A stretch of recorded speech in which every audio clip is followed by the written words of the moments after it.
In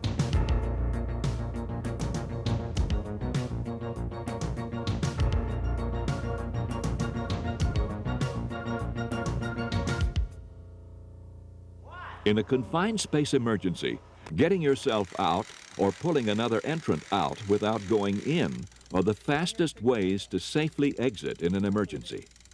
This program will show you how you and your employer can work together to make self-rescue and non-entry rescue work for you. You will learn the importance of teamwork between entrant and attendant in both self-rescue and non-entry rescue.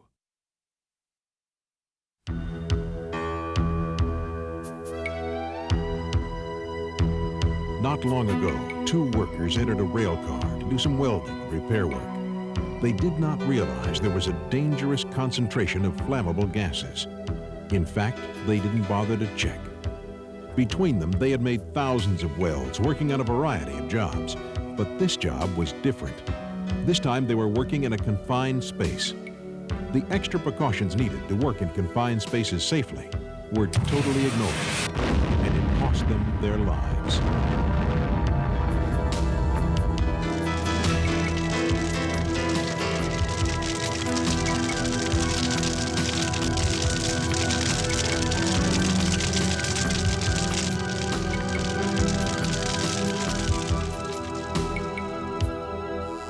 Working in a confined space is not like any other work you do. It is hazardous. The space can be entered, but it is not designed for continual occupancy. The number of openings for entry and exit are limited, and it may contain one or more health hazards. So don't take working in a confined space for granted.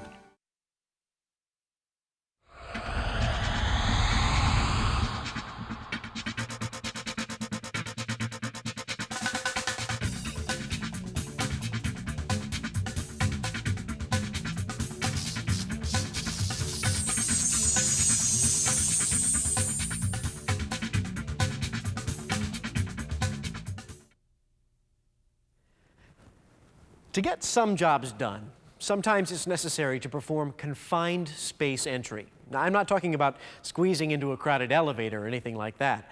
I'm talking about a particular kind of space that has its own particular kinds of hazards. Spaces like the insides of tanks or vaults or storage bins. There are all kinds of ways for you to get into trouble in confined spaces, but there are also ways to avoid that trouble and to work safely, and that's what we're going to be talking about for the next few minutes.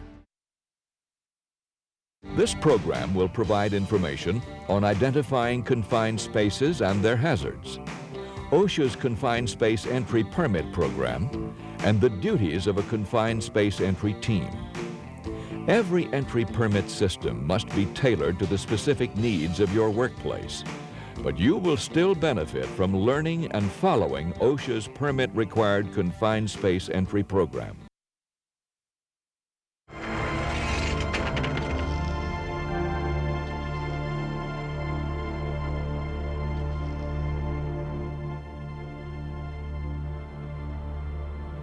This program will help you understand how to identify permit spaces and their hazards in your school, the OSHA Permit Space Program, how an entry permit can keep you safe while you work in confined spaces, and the training and duties of a confined space entry team.